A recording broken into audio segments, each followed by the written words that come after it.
So there's this really well-known TikToker by the name of Yuval. He makes videos about all types of subjects, but his content also makes a very compelling argument for why you should never post about what you're doing in real time. I'm in a hotel. You ordered one very specific item, berry compote. And looking for London hotels with berry compote on their breakfast menu, I only got one direct hit. Ferndale Hotel. Soho was the only location that had berry compote listed on their menu. Didn't take me long to realize we were staying in the deluxe terrace room, matching the headboard, wallpaper, and artwork shown here to the headboard, wallpaper, and artwork in your video. We can also see that there is a railing separating a terrace to the left of you, which means you must be looking through the window on this terrace. I'm glad you decided to wait to post until after you left this time. A couple weeks ago, he had this to say: why am I doing this video from the staircase? Hold on. Hi everybody. I'm not sure how much longer I can do this for. I want to be clear, I don't mean that in like an emotional, dramatic way before anyone freaks out. I just mean TikTok has gotten to the point where it is almost not worth it to make high quality videos. 3 cents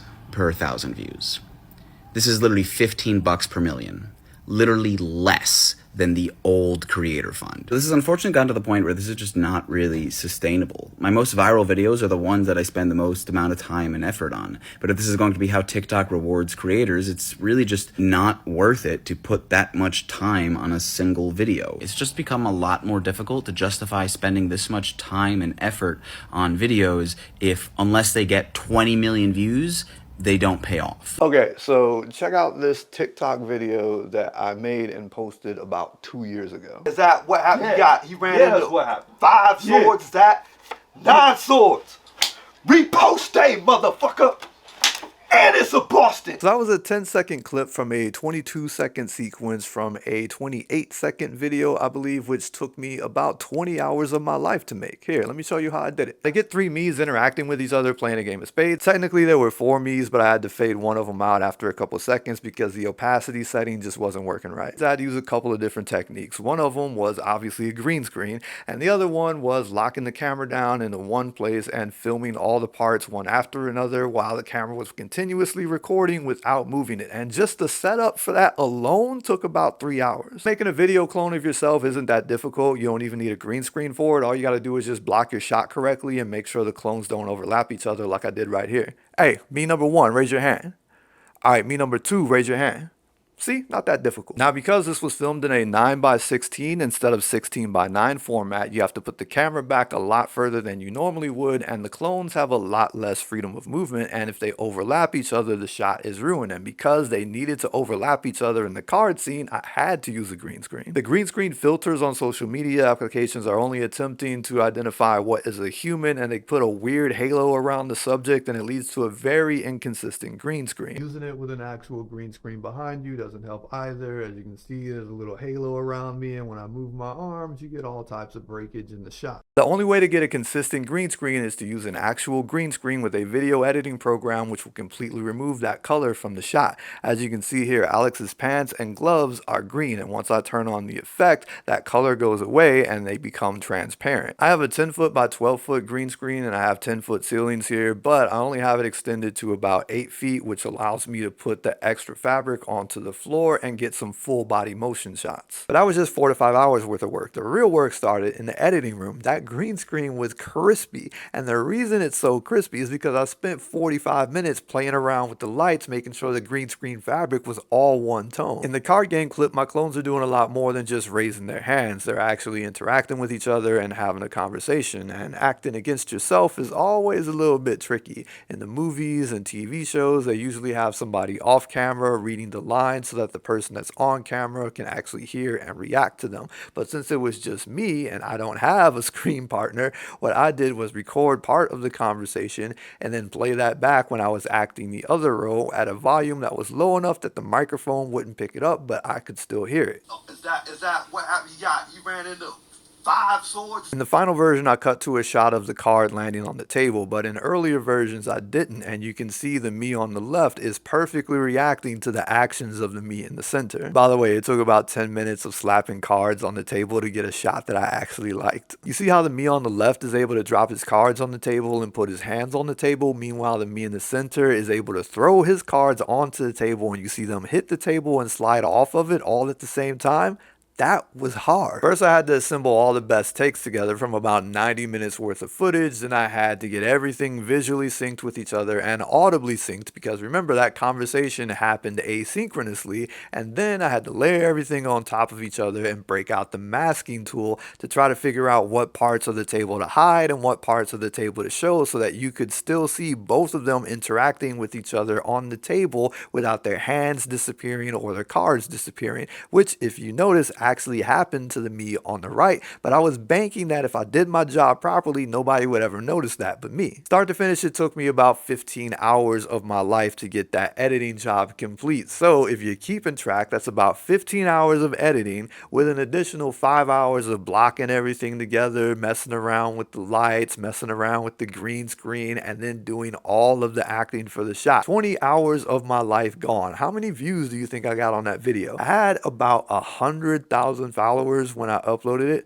What do you think I got? Like 1 million? All right, that's way too generous. I don't do those type of numbers normally. You think I got like maybe 300,000, 50,000? 20,000, 10,000. Come on, what's your guess? As of today, April 24th, 2024, it's sitting at about 4,600 views. Like, not even 5% of my audience saw it back then when I originally uploaded the thing. And I was on the old school creator fund at the time, so I made like maybe 30 or 60 cents off of that video. Way less than minimum wage. Slave labor. I didn't make enough to cover the $25 a month subscription I paid to Adobe Premiere, which I use for almost all of my videos, and which I have to use to make a video like that one. I didn't make enough to cover the $71 a month subscription to Storyblocks, where I get all of my stock footage. I didn't even make enough for the $17 a month subscription to Epidemic Sound, where I get all of my royalty-free music, which meant that most of my videos didn't get muted when the whole Universal thing happened. But yeah, 20 hours of my life to make less than $1 and have barely anybody see the finished product is the big reason why I haven't made another big elaborate special effect video like that ever since. And yo, I'm not Yuval. I don't do Yuval numbers. My follower count is just a small fraction of his, but looking at other large creators doesn't really spell a lot of hope either. I mean, look at Levert the Bassman. He has 1.3 million followers and regularly gets less than 3% of his audience and views on his videos. I mean, that just doesn't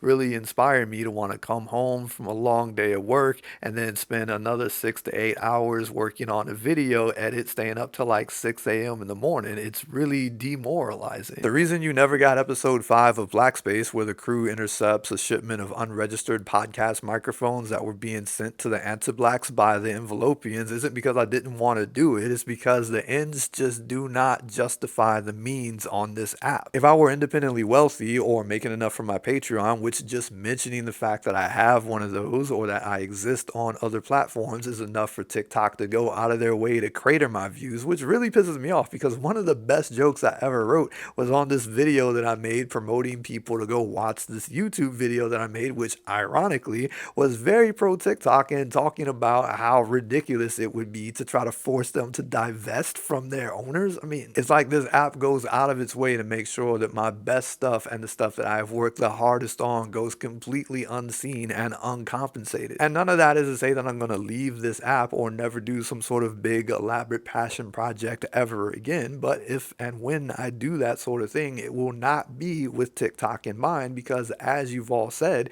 it is just not worth it to make high quality content for this app. And don't try to hit me with some don't do it for the money BS, or oh, you're just doing it for the money. I'm not doing it for the money. I promise you, I'm not doing it for the money. If I was just doing it for the money, I would have stopped doing it a long time ago, because this place has only ever made me negative dollars. All right, I'm doing it because it's fun and I like doing it and I'm good at it. I wouldn't say this place is like a plantation, but it is definitely like one of those huge corporate behemoths that you love to hate, because they make billions of dollars of profit every year off the backs of people who are unfairly compensated for their labor. Yo, what up YouTube? Thank you for watching this video here and not the other places. There's gonna be more stuff coming for you. I got another video coming out hopefully by the end of next week or the week after, about what opinion I would defend like this. So look for that video. Thank y'all so much for watching, subscribe to the Patreon, please, if you can and you are able to and you want to. Please subscribe to the Patreon,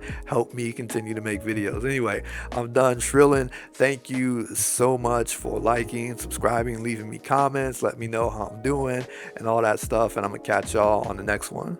Ciao. Yo, this is crazy. Of the 4 videos I've made this year, 3 of them have been about TikTok. I mean, to be fair, TikTok has been in the news quite a lot recently, so but the next one won't be about TikTok. It won't be about TikTok, trust me.